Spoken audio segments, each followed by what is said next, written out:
একের দাগের অঙ্ক কী বলছে, সঠিক উত্তরটি নির্বাচন করে টিক চিহ্ন দাও। সঠিক উত্তরটি নির্বাচন করে টিক চিহ্ন দিতে বলেছে।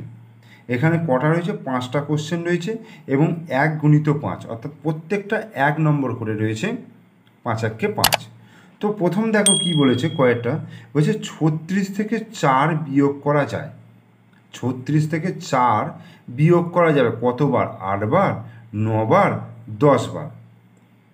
এই ধরনের অঙ্ক তোমরা দেখবে ক্লাস 2-তে একদম লাস্টের দিকে তোমরা করেছো, ঠিক আছে? তো হয়তো অনেকে ভুলে গেছো, আবার অনেকের মনে আছে। দেখো 36 থেকে 4 বিয়োগ করা যায়, আমরা এইভাবেও করতে পারবো। এই যে 36 থেকে ধরো প্রথমে আমি 4 বিয়োগ করলাম, তাহলে কত হলো? 32, ঠিক আছে? আবার 4 বিয়োগ করলাম, তাহলে কত হলো? 28। আবার 4 বিয়োগ করলাম, 24, ঠিক আছে? আবার 4 বিয়োগ করলাম, 20। আচ্ছা, এই 20টা আমি এখানে লিখলাম। এখান থেকে আবার 4 বিয়োগ করছি, 16 হলো। 4 বিয়োগ করলাম, 12 হলো। 4 বিয়োগ করলাম, 8 হলো। 4 বিয়োগ করলাম, 4 হলো। 4 বিয়োগ করলাম, 0 হলো, ঠিক আছে? তাহলে কবার বিয়োগ করলাম দেখো, 1 বার, 2 বার, 3 বার, 4 বার, 5 বার, 6 বার, 7 বার, 8 বার, 9 বার। তাহলে 9 বার আমরা বিয়োগ করলাম। তাহলে এখানে উত্তরটা কী হবে? এই যে 36 থেকে 4 বিয়োগ করা যায় কবার? 9 বার। বা তোমরা এরকমভাবে টিক চিহ্ন দিতে পারো। টিক চিহ্ন দিতে বলেছে মানে টিক চিহ্ন দেওয়াটাই উচিত, ঠিক আছে? অথবা এই যে আমি এতটা লেন্দি প্রসেস করলাম, এটা তোমরা খুব সহজ প্রসেসেও করে ফেলতে পারো। এই 36কে 4 দিয়ে যদি ভাগ করো, দেখবে সহজে উত্তর চলে আসবে। 36কে 4 দিয়ে ভাগ করলে কত হয়? 4 × 9 = 36, তাহলে উত্তর চলে আসবে 9। এরপরে ক্ষয়ের অঙ্কটা বলছে, একদিনে ঘন্টার কাঁটা 9টার ঘরে আসে। ঘন্টার কাঁটাটা 9টার ঘরে কবার আসে? কারণ 2 বার আসবে। তার কারণ হচ্ছে প্রত্যেকটা সংখ্যায় 2 বার করে সারাদিনে বাজে, তাই না? 1টা বাজলে সেটা দুপুর 1টা হবে, আবার রাত 1টা হবে। 2টো বাজলে দুপুর 2টো, রাত 2টো। 6টা হলে সকাল 6টা, সন্ধ্যে 6টা। তাই প্রত্যেকটা ঘর 2 বার করে আসবে। 8টি 8-এর গড় মান। 8টি 8-এর গড় মান কী করে বার করতে হয়? 8টি 8-এর মোট মান কত হবে? 28 × 64, ঠিক আছে?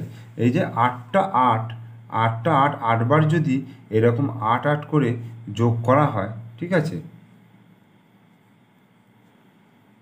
এই তাহলে মোট হয়ে যাবে 28 × 64। এবার এর গড় বার করতে গেলে এই যে মোট সংখ্যাটাকে আমি, কতগুলো সংখ্যা আছে? 1 2 3 4 5 6 7, 8টা সংখ্যা আছে, তাই 8 দিয়ে ভাগ করে দেবো, 28 × 64। তাহলে উত্তর হয়ে গেল 8।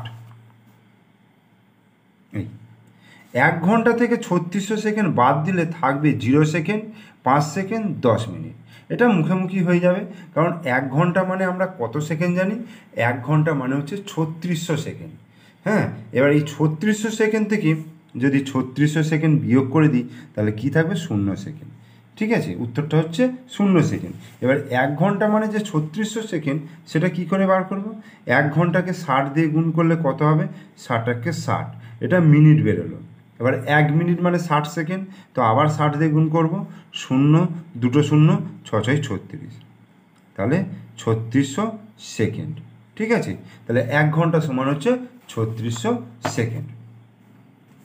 ক্ষুদ্রতম মৌলিক জোড় সংখ্যা, সব থেকে ছোট মৌলিক সংখ্যা এবং সেটা জোড় সংখ্যা একমাত্র রয়েছে 2, তাহলে 2টাই উত্তর হয়ে গেল। এটা 1-এর দাগের হয়ে গেল। এইবার আমরা 2-এর দাগে চলে আসছি। দেখো 2-এর দাগে শূন্যস্থান পূরণ করতে বলেছে এবং 5টা রয়েছে এবং 1 নম্বর করে 5 × 5। এখানে কয়েকটা কি বলছে? 1 কিলোগ্রামের 1/4 অংশ। 1 কিলোগ্রাম 1/4 অংশ সমান কত গ্রাম? 1 কিলোগ্রাম মানে কত? 1000 গ্রাম, ঠিক আছে? 1000 গ্রামের 1/4 অংশ, এই যে এবার এই 1000কে 4 দিয়ে যদি কাটাকুটি করি, দেখো 1000কে 4 দিয়ে যদি ভাগ করি তাহলে কি আসবে, দেখো আমি ভাগটা তোমাদের সামনে করে দেখাচ্ছি। এই যে 4 প্রথমে 10-এর কাছে যাবে, 4 দুগুণে 8 হলো, 8 কয় দিতে 10, 2 দিতে হাতে 1, একে রেখে মিলে গেল 0। এবার একটা শূন্য শূন্য নামলো, 4 5-এ 20 হলো, এই শূন্য নামলো, 4 0 0, তাহলে কত হলো 250। তাহলে এইটা হয়ে গেল কত 250, তা 250 1-কে 250, উত্তর 250 এলো। তাহলে আমি এখানে কি লিখবো 250 গ্রাম। এরপরে বলছে 525 পয়সা সমান কত টাকা কত পয়সা। আমরা কি জানি 1 টাকা মানে হচ্ছে 100 পয়সা, 1 টাকা মানে 100 পয়সা। এখানে 500 রয়েছে, তার মানে 5 টাকা, আর এক্সট্রা 25 পয়সা রয়েছে, মানে 5 টাকা 25 পয়সা। ভাজ্য, আমরা এটা অনেক ছোটোবেলা থেকেই জানি, ভাজ্য সমান ভাজক গুণিত ভাগফল যুক্ত ভাগশেষ। ভাজ্য সমান ভাজক গুণিত ভাগফল যুক্ত ভাগশেষ। এবার বলছে একটি ত্রিভুজের বিভিন্ন অংশের সংখ্যা হলো, একটি ত্রিভুজের বিভিন্ন অংশের সংখ্যা হলো,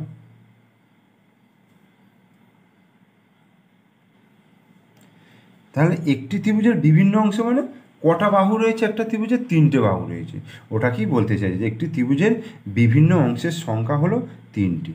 ঠিক আছে, বাহু 3টি, আমি যদি এইভাবে বলি যে বাহু তাহলে 3টি হয়, হ্যাঁ, আবার কোণ 3টি হয়, কোণ 3টি হয়, আবার শীর্ষবিন্দু মানে কোণের যে বিন্দুগুলো সেইগুলোও 3টে হয়।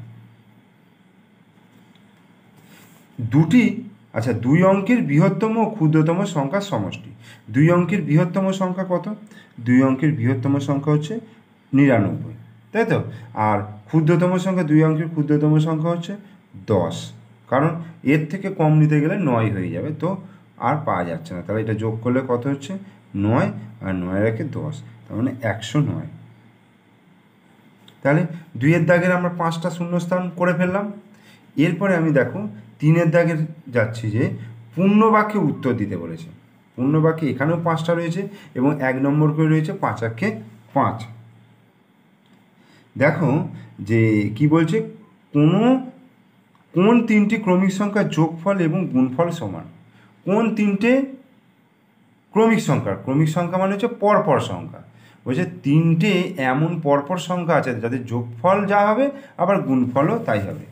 দেখো 1 2 আর 3 যদি 3টে সংখ্যা নাও, দেখো 1 গুণিত 2 গুণিত 3 গুণ করো, 2 1-কে 2, 2 3-এ 6, তাহলে 6 হলো। আচ্ছা, এটা যোগ করে দেখো তো, 1 যুক্ত 2 যুক্ত 3 মানে 3 আর 2 5 আর 1 6, তাই দুটো সমান। তাহলে সংখ্যা 3টে কী হবে 1 2 3, তাহলে 1, 2, 3 উত্তর।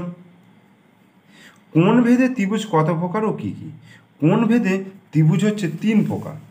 ঠিক আছে, কোণ ভেদে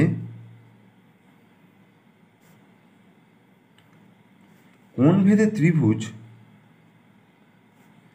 3 প্রকার। কী কী? 1 নম্বর হচ্ছে সূক্ষ্মকোণী ত্রিভুজ,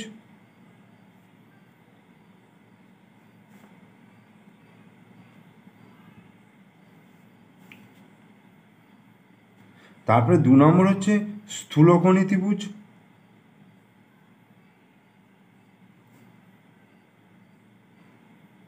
আর 3 নম্বর হচ্ছে সমকোণী ত্রিভুজ।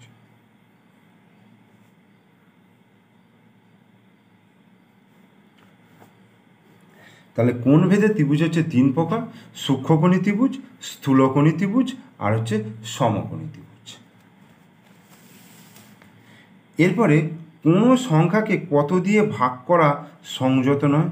কোনো সংখ্যাকে 0 দিয়ে ভাগ করা সংযত নয়। 0 দিয়ে ভাগ করা সংযত নয়। 2015 সালের নববর্ষ বৃহস্পতিবার ছিল। 2017 সালের নববর্ষ কী বার হবে? 2015 সাল থেকে 2017 সালে নববর্ষ কী বার হবে হিসাব করতে হবে। দেখো এটা আমি ক্লাস 6-এ এটা একটা চ্যাপ্টার রয়েছে, কিন্তু তোমাদের যেহেতু এটা ক্লাস 3-তে দিয়েছে প্রশ্নতে, তবু আমি করছি। দেখো, নববর্ষ মানে 1 তারিখকেই বোঝায়, অর্থাৎ 1/1/2015। এই তারিখটা কি বলছে? বৃহস্পতিবার। ঠিক আছে, বৃহস্পতিবার আমাকে বার করতে বলেছে 2017 সালের নববর্ষ। এইটা আমাকে বার করতে হবে কী হবে। আচ্ছা, 2015 সালটা কি লিপ ইয়ার? 2015 সালটা কিন্তু লিপ ইয়ার নয়, কারণ এই 2015 সালটাকে তোমার 4 দিয়ে ভাগ করলে ভাগশেষ থাকবে। তাহলে এই যে 1/1/2015 থেকে 1/1/2016 সাল পর্যন্ত, মানে 2016 সালের নববর্ষ পর্যন্ত 365 দিন। ঠিক আছে, আর 1/1/2016 থেকে 1/1/2017 এইটা হচ্ছে 366 দিনের বছর। তার কারণ হচ্ছে 16 সালটা হচ্ছে লিপ ইয়ার বছর, আর যে বছর লিপ ইয়ার বছর সেই বছরটা 366 দিনে হয়। এবার এই দুটোকে যোগ করছি। দেখো, 6 আর 5 11, 1 হাতে 1, 6 6 12, 13, 13 3 হাতে 1, 3 আর 3 6 7, 731 হলো। এইবার 731কে কী করতে হবে? 7 দিয়ে ভাগ করতে হবে। 7 1 7, 3 7 0 0, 3 1, 3 7 4 7 28, 3। তার মানে 3 অবশিষ্ট থাকছে। তার মানে বৃহস্পতিবারের 3 দিন পরে যে বারটা হবে সেটাই হবে এইটা উত্তর। অর্থাৎ বৃহস্পতিবার, শুক্র, শনি, রবি, অর্থাৎ রবিবার উত্তরটা হবে। ঠিক আছে, অর্থাৎ 2017 সালের নববর্ষ হবে রবিবার। একদিনে ঘন্টার কাঁটা কতবার সম্পূর্ণ করে? একদিন মানে হচ্ছে 24 ঘন্টা বলা হচ্ছে, আমরা একদিন 24 ঘন্টাকে ধরি। 24 ঘন্টায় ঘন্টার কাঁটা দুবার সম্পূর্ণ ঘুরবে। ঠিক আছে, দুবার সম্পূর্ণ ঘুরবে। তাহলে এটাও আমার 5 নম্বরের কোশ্চেন হয়ে গেল, এবং 3 5 15 নম্বর, মোট 15 নম্বরের উত্তর কিন্তু আমাদের হয়ে গেল। এরপরে দেখো, দুটো অঙ্ক দিয়েছে, যোগের অঙ্ক দিয়েছে, অর্থাৎ সময় যে রয়েছে তোমাদের ঘন্টা, মিনিট, সেকেন্ড এবং বছর, মাস, দিনের। এইটা দেখো সাজানোই রয়েছে, তো আমি এটাকে যোগ করছি। দেখো, প্রথমে সিম্পল যেমন যোগ করা সেটা করতে হবে। 2 আর 2 4 হলো, আর 4 আর 3 7 হলো। এই হলো 74 সেকেন্ড। এইখানে মিনিট হবে 8 আর 5 13, 3 হাতে 1, 2 আর 1 3, 3 আর 3 6, 63 মিনিট হলো। আর হচ্ছে 8 আর 1 9 ঘন্টা। তাই 9 ঘন্টা 63 মিনিট 74 সেকেন্ড। এইবার এইটাকে একটু কাজ করতে হবে। 9 ঘন্টা, আচ্ছা 63টাকে লিখতে পারবো 60 যুক্ত 3 মিনিট, 60 যুক্ত 3, আর 74টাকে লিখতে পারবো 60 যুক্ত 14 সেকেন্ড। হলো 9 রেখে, তাহলে এটা 10 ঘন্টা হয়ে গেল, 10 ঘন্টা হলো। আচ্ছা, এইখানে দেখো 60 সেকেন্ডের বদলে 1 মিনিট চলে আসবে, মানে 4 মিনিট হলো, আর এটা 14 সেকেন্ড। তাহলে 10 ঘন্টা 4 মিনিট 14 সেকেন্ড অ্যান্সার হয়ে গেল। এই যোগটা হয়ে গেল। এটা 2.5 নম্বরে রয়েছে। আর একটা দিয়েছে, এটা বছর, মাস, দিনের অঙ্ক, এটাও দিয়েছে 2.5 নম্বরে। আচ্ছা, 5 বছর 10 মাস 23 দিন, এটা লেখা রয়েছে, আমি এর তলাতেই লিখছি 3 মাস 27 দিন। ঠিক আছে, এবার এটাকে যোগ করব। তাহলে দিন, 7 আর 3 10 0, হাতে 1, 2 আর 2 4 5, 50 দিন। আচ্ছা, 10 আর 3 13 মাস, আর এটা হচ্ছে 5 বছর। 5 বছর 13 মাস 50 দিন। এইবার এখানে একটু কাজ করে নিতে হবে। 5 বছর 13টাকে করব 12 যুক্ত 1 মাস, আর 50টাকে করব 30 যুক্ত 20 দিন। এই অঙ্ক তোমরা বইয়েতে করেছো, তাই অত আমি ডিটেলসে বোঝাচ্ছি না। ঠিক আছে, 5 এখান থেকে 12 মাসের বদলে 1 বছর এখানে চলে আসবে, তার মানে 6 বছর। এখানে 1 মাস আছে, এখানে 30 দিন বদলে 1 মাস আরও চলে আসবে, তার মানে 2 মাস হলো, আর হচ্ছে 20 দিন। তাহলে উত্তর কী হয়ে গেল? 6 বছর 2 মাস 20 দিন অ্যান্সার। এখানেও 5 নম্বর, অর্থাৎ মোট 20 নম্বরের অ্যান্সার আমার হয়ে গেল। এইবার 5-এর দাগে কী বলেছে? বিয়োগ করো। ঠিক আছে,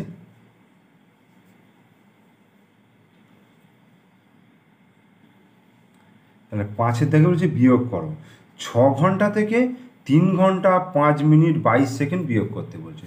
তাহলে অঙ্কটা আমি খাতায় করছি, দেখো ঘন্টা মিনিট সেকেন্ড, আগে এখানে লিখি ঘন্টা মিনিট সেকেন্ড, ঠিক আছে, বিয়োগ করতে বলছে। 6 ঘন্টা আছে এখানে, 6 ঘন্টা থেকে 3 ঘন্টা 5 মিনিট 22 সেকেন্ড, 3 ঘন্টা, আচ্ছা 6 ঘন্টা মানে এখানে আমি 0 দিলাম, 0 মিনিট 0 সেকেন্ড, আর 3 ঘন্টা 5 মিনিট 22 সেকেন্ড, 3 ঘন্টা 5 মিনিট 22 সেকেন্ড বিয়োগ করব। আচ্ছা এবার দেখো এখানে 0 আছে, তাহলে 0 আছে, তো এখানে 22 আছে, ওপরে ছোট আছে, মানে তাহলে আমার এই দিক থেকে নিতে হবে। এখানেও দেখছি কিছু নেই, এটাও 0 আছে, তাহলে আমার আরও আগে থেকে টানতে হবে। তাহলে এই 6টাকে কেটে আমি 5 ঘন্টা করলাম, 5 ঘন্টা, তাহলে 1 ঘন্টা মানে কত মিনিট, 60 মিনিট হলো, 60 মিনিট হলো, ঠিক আছে। এবার এই 60টাকে কেটে আমি 59 করলাম, 59 যখনই করলাম তাহলে এক মিনিট এখানে এলো, 1 মিনিট মানে হচ্ছে 60 সেকেন্ড, ঠিক আছে। এইবার এই 60-এর সঙ্গে এই 0 যোগ করলে 60ই হয়। এবার 60 থেকে 22 বিয়োগ করবে, 2 কয় দিতে 10, 8 দিতে, হাতে 1 ধরে 3, 3 কয় দিতে 6, 3 দিতে, তাহলে 38 সেকেন্ড হলো। আচ্ছা 59 থেকে 5 বিয়োগ করলে 5, 6, 7, 8, 4 দিতে, আর 5 54 মিনিট হলো। আর হচ্ছে 5 থেকে 3 বিয়োগ করলে 2 ঘন্টা, তাহলে 2 ঘন্টা 54 মিনিট 38 সেকেন্ড। এইবার তোমরা দেখো এই ক্ষয়ের অঙ্কটা কি আছে, যে 3 বছর 2 মাস থেকে 1 বছর 11 মাস 22 দিন বিয়োগ করতে হবে। তো এটা আমি খাতায় করছি, তোমরা দেখো বছর, মাস এবং সময়, এই যে বছর, মাস এবং দিন, ঠিক আছে। এখানে হচ্ছে 3 বছর 2 মাস 0 দিন, আর 1 বছর 11 মাস 22 দিন, ওকে। এই দুইটাকে কেটে যদি আমি 1 করি, তাহলে 1 মাস মানে 30 দিন এখানে নিয়ে নিলাম, ঠিক আছে। তাহলে 30 থেকে 22 বিয়োগ করলে কত হচ্ছে, 8 দিন। এইবার দেখো এই 3টা কেটে 2 করলাম, তাহলে এখানে কত হলো, 12, তাহলে 12 আর 1 কত হয়ে গেল, 13, 13 থেকে 11 বিয়োগ করলে 2 মাস, আর এখান থেকে 2 থেকে 1 বিয়োগ করলে 1 বছর 2 মাস 8 দিন, এটা হয়ে গেল। এরপরে দেখো এখানে শব্দ ছক আছে, বলছে হারিয়ে যাওয়া সংখ্যা খুঁজে বসাতে বলেছে। 6 দাগে দেখো এখানে 5, 20, 12, 15, 40, 8, 4-21, ঠিক আছে। আমি চিন্তা ভাবনা করে দেখলাম এখানে যদি আমি 28 করি তাহলে একটা ফর্মুলাই মিলতে পারে। সেটা কিভাবে দেখো, 20কে আমি 5 দিয়ে ভাগ করলাম, ঠিক আছে, 20কে 5 দিয়ে ভাগ করলে 4 হয়, সেই 4কে 3 দিয়ে গুণ করে 4 3 12 হলো। আবার এদিক থেকে দেখো 40কে যদি 8 দিয়ে ভাগ করি, 5 8 40, তাহলে 5কে 3 দিয়ে গুণ করলে 15। আবার এই 28কে দেখো 4 দিয়ে যদি ভাগ করি, 4 7 28, আবার 7কে 3 দিয়ে গুণ করলে 21। গুণ কিন্তু আমি প্রত্যেকটাকে 3 দিয়ে গুণ করেছি, ভাগ করার পরে 3 দিয়ে গুণ করেছি, তো এটা হয়ে গেল। আর এদিকে দেখো প্রত্যেকটা দেখো 9 আর 3 কত হচ্ছে, 9, 10, 11, 12, 7 আর 5 12, 8 আর 4 12, তাহলে এটা আমি 12 লিখতে পারবো, যোগফল 12 হচ্ছে। এইবার এইখানে ছবি দেখে উত্তর দিতে বলেছে, দুটো দিয়েছে, 2 2 4, তো কত, এখানে বলেছে এই ছবিটিতে কটি ত্রিভুজ আছে, এই ছবিটিতে কটা ত্রিভুজ আছে বার করতে হবে আমাদেরকে। তাহলে এইখানে ছবিটিতে কটা ত্রিভুজ আছে এটা আমাকে বার করতে হবে। দেখো প্রথমত কি করলাম, এটা একটা ত্রিভুজ হলো, ঠিক আছে। এই যখন এটা মাঝখান দিয়ে এটা যখন ভাগ করছে তখন এই আর একটা ত্রিভুজ হয়ে গেল, তাহলে দুটো হলো। দুটোর পরে দেখো এই একটা পার্ট করছে, দুটো, তো এই একটা হলো, দুটো এইটা করেছে, ঠিক আছে। দুটো দেখো এইটা একটা 3টে 4টে 5টা, আবার এই গোটাটা একটা 6টা, এটা একটা 7টা, এটা একটা 8টা হলো। এইবার এইখান থেকে এই গোটাটা একটা 9টা, এইখান থেকে এইটুকু পার্ট একটা 10টা, আবার এদিকে এইটুকু পার্ট একটা 11টা, এই গোটা পার্টটা একটা 12টা। তাহলে মোট কটা ত্রিভুজ আছে?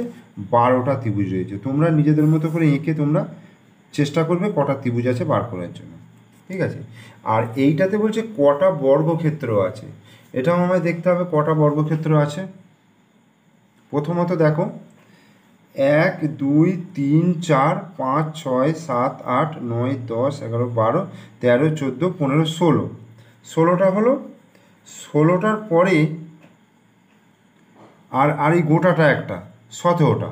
এবার দুটো দুটো করে যদি নিই, 17টা একটা, 18টা একটা, 19টা একটা, 20টা একটা, আবার এইটা 21টা, 22টা, 23টা, ঠিক আছে। এদিক থেকে যদি নিই 23টা, এইটা একটা নিই 24টা, এই 25টা, আর এই মাঝখানে একটা 26টা, ঠিক আছে।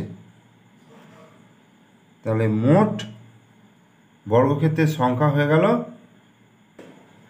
তাহলে 26টা হলো। তাহলে মোট হয়ে গেল 26টি বর্গক্ষেত্র। এইবার 8এর দাগের কি বলেছে দেখো, সরল করতে বলেছে। 100 ভাজিত 10 বিয়োগ 10। তাহলে 100 8এর দাগের কয়েকটা 100 ভাজিত 10 বিয়োগ 10। তাহলে প্রথমে ভাগেরও কাজ করতে হবে। 100কে 10 দিয়ে ভাগ করলে 10 হলো, সেখান থেকে 10 বিয়োগ, 10 থেকে 10 বিয়োগ করলে 0, ঠিক আছে। এরপরে দেখো 999 যুক্ত 1 ভাজিত 1000। তাহলে 999 আর 1000 হলো ভাজিত 1000। তাহলে 1000কে 1000 দিয়ে ভাগ করলে 1। আর একটা হচ্ছে, আমি এটা আগে টুকে নিই, এটা বড় সরল রয়েছে। 1 প্লাস 1 বিয়োগ 1 প্লাস 1 বিয়োগ সেকেন্ড ব্র্যাকেট 1 প্লাস 1 বিয়োগ 1 প্লাস 1 বিয়োগ 1, এই। তাহলে প্রথম কি করব, ফার্স্ট ব্র্যাকেটের কাজ করব, ঠিক আছে। তাহলে 1 প্লাস 1 বিয়োগ 1 প্লাস 1 বিয়োগ 1 প্লাস 1 বিয়োগ। দেখো যোগের কাজটা আগে করবো। 1 আর 1 2, 2 থেকে 1 বিয়োগ করলে কত হবে? 1 হয়ে গেল। 1 প্লাস 1 বিয়োগ 1 প্লাস 1 বিয়োগ এই 1 আর 1 2, 2 থেকে 1 বিয়োগ করলে কী হবে? 1 হয়ে গেল, সেকেন্ড ব্র্যাকেটে উঠে গেল। 1 প্লাস 1 বিয়োগ, এটা কী হবে? 1 আর 1 2, 2 থেকে 1 বিয়োগ করলে 1 হয়ে গেল। এটাও একই জিনিস, 1 আর 1 2, 2 থেকে 1 বিয়োগ করলে 1 হয়ে গেল। অ্যান্সার।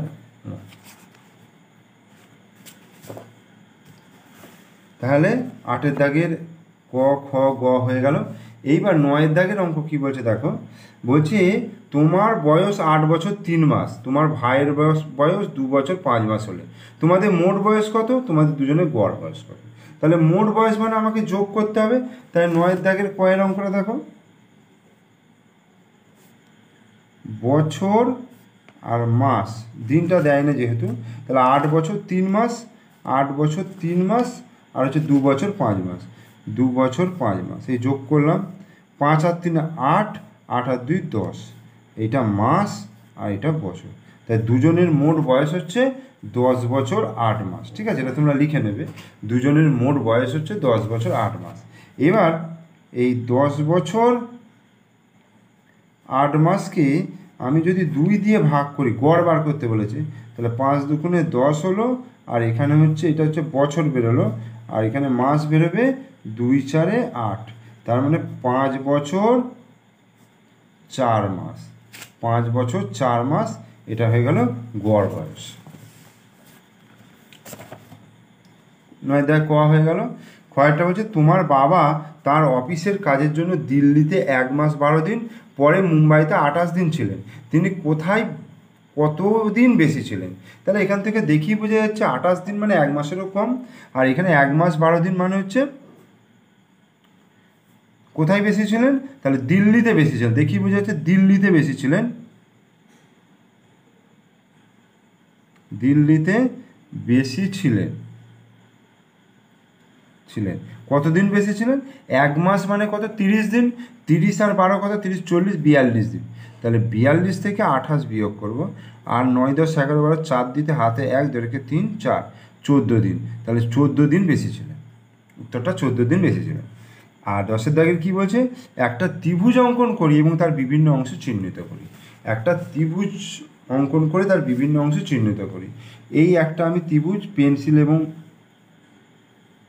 এর সাহায্যে, স্কেলের সাহায্যে আঁকবো এবং নাম দেবো ABC।